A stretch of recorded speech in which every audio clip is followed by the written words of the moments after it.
Welcome back to Morgan's video blog, Morgan's online blog in video format. Today, I'm here to talk to you about advancing your story without traumatizing your characters or your readers. You know that stories need stakes. You know you need to get your readers to care about your story and your characters. So, you try to make the stakes big enough and scary enough to really draw the readers in. But you don't have to traumatize your characters to advance your story. At the titular panel at Balticon 53, Jean Marie Ward, Eric Hardenbrook, Stephen Wilson, Jamila Brinkley, and Maddie Brayan shared their tips and tricks. First off, before we can talk about how to avoid traumatizing your characters, what is trauma and how does it differ from conflict? Well, we all know that stories thrive on conflict. If everyone is in agreement, just marching forward together, you don't have much of a story. So, what is the difference?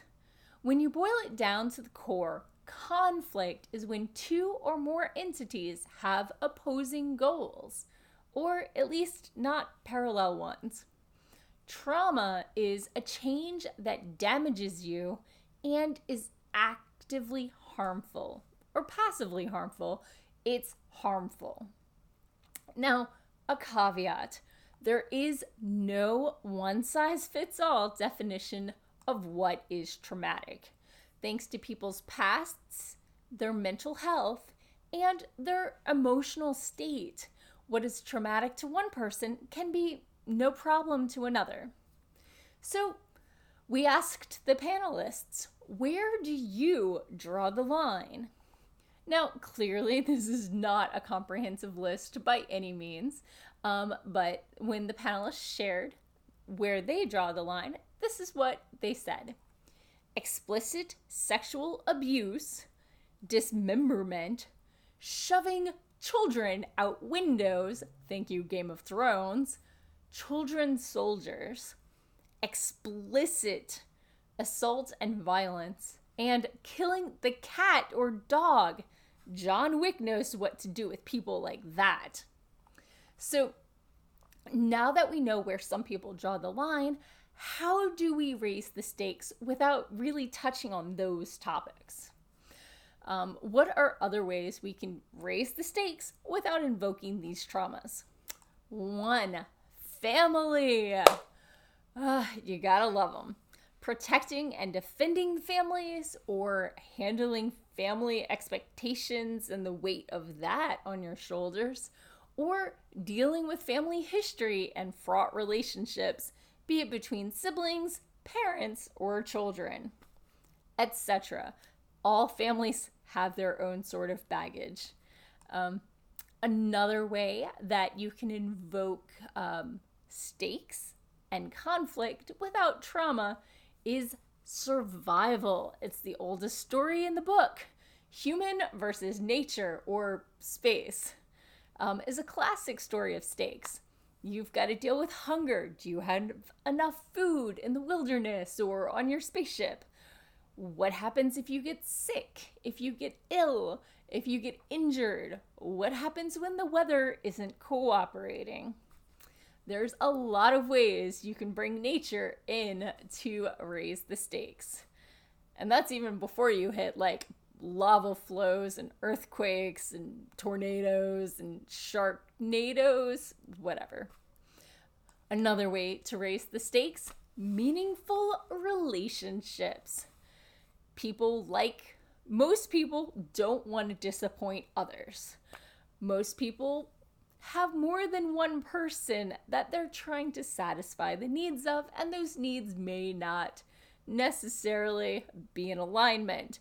What your boss wants and your spouse wants and your kids want are probably not the same thing. Another way to raise the stakes is how to handle the emotional baggage that comes with those meaningful relationships. Either the main character's own emotional baggage and or those around them, the ones that they love. Another way to raise the stakes is separation. Take the characters away from their support network and their family and their friends.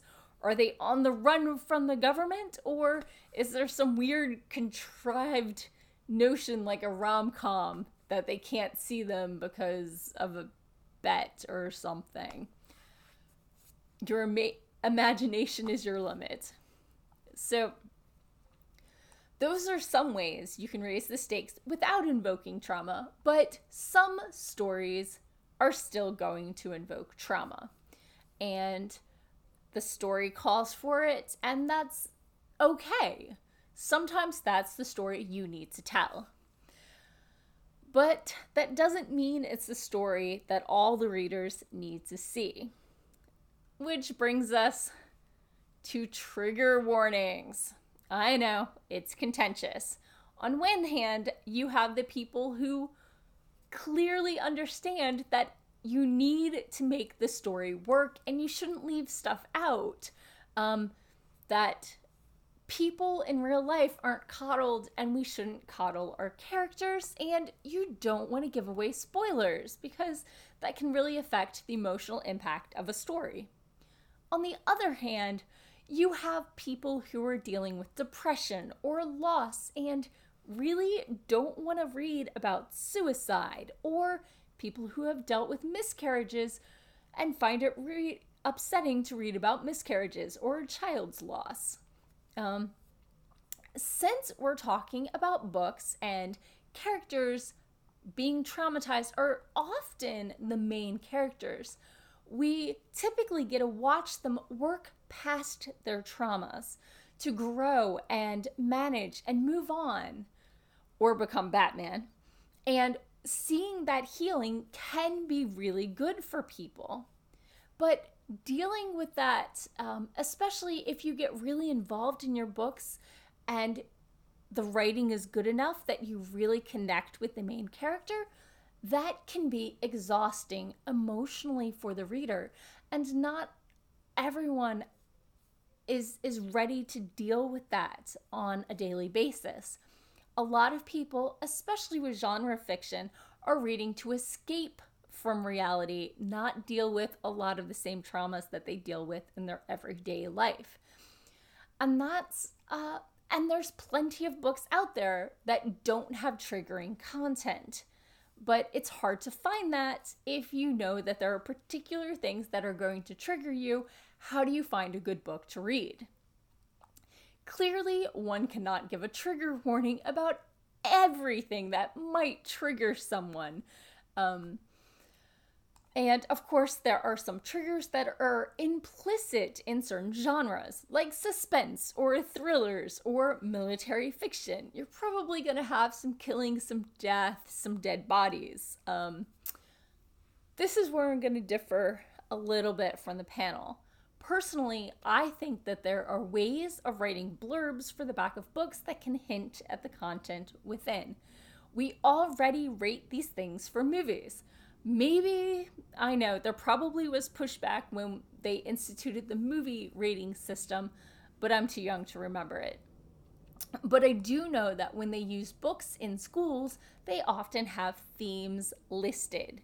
And I think that maybe a content note or a themes list might be a good way to help identify things that might be traumatic for people and let them make up their own minds about whether or not this is something they want to read.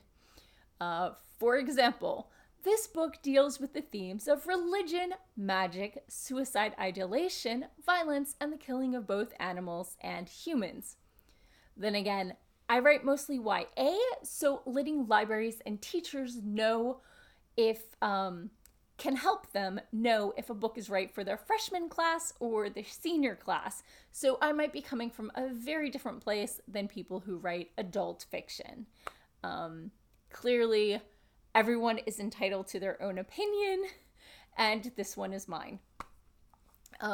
So we've talked about ways of raising the stakes without invoking trauma. We've talked about ways of communicating when trauma may have been invoked. let's talk about who we traumatize in our stories. Compounding traumas.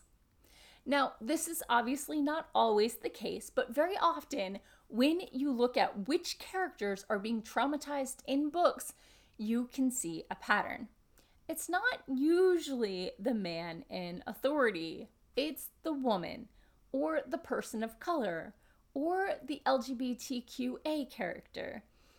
Is this due to cultural biases about who can be traumatized?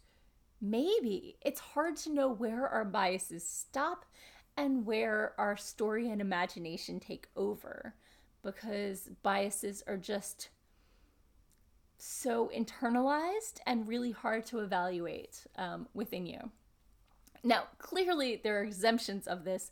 Look at Iron Man and his phobias and trauma after the one before the Infinity War. So clearly compounding trauma is not always where it happens.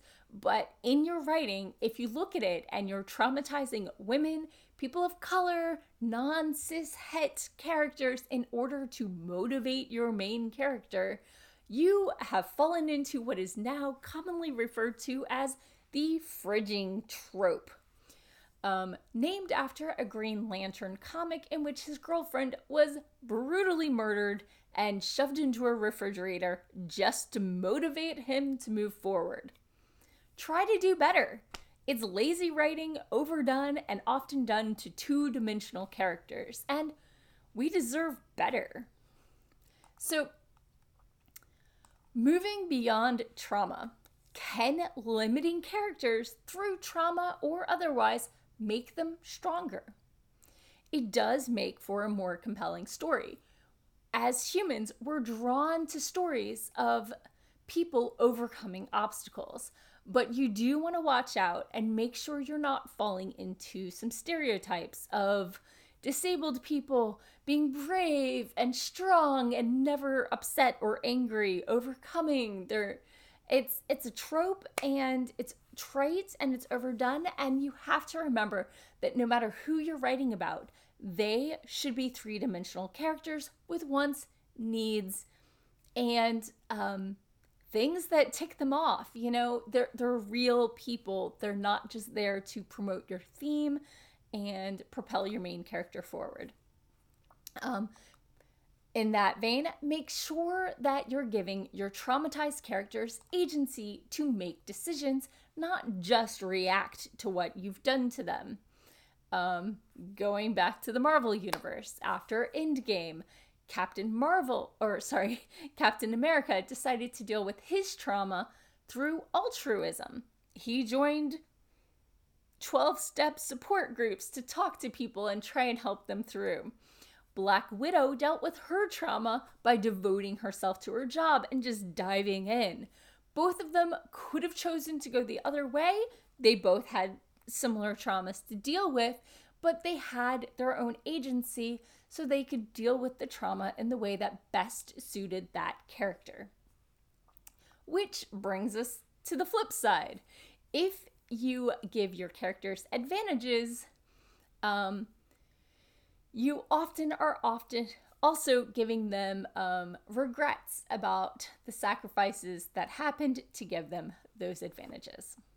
So I know these notes kind of rambled a little, and some were only tangentially related to the primary topic, but it's good to remember that stakes don't have to be played in flesh and blood. Let me know what you thought. Do you hate the idea of sharing themes about your novels? Do you have a better method in mind? Do you have some new ways of raising the stakes that we didn't get to in this panel without destroying your character or reader's psyche? Let me know in the comments below. As always, opinions are welcome, as are discussions, but I'm not going to argue with you in the comments because I know I'm unlikely to sway your mind, and once you get into arguments, it's easy to get nasty, and I like to avoid that in my comments section. So thank you for tuning in. I'll be back again next week for more writing tips and writerly musings. Please subscribe, and I'll see you next week. Bye-bye.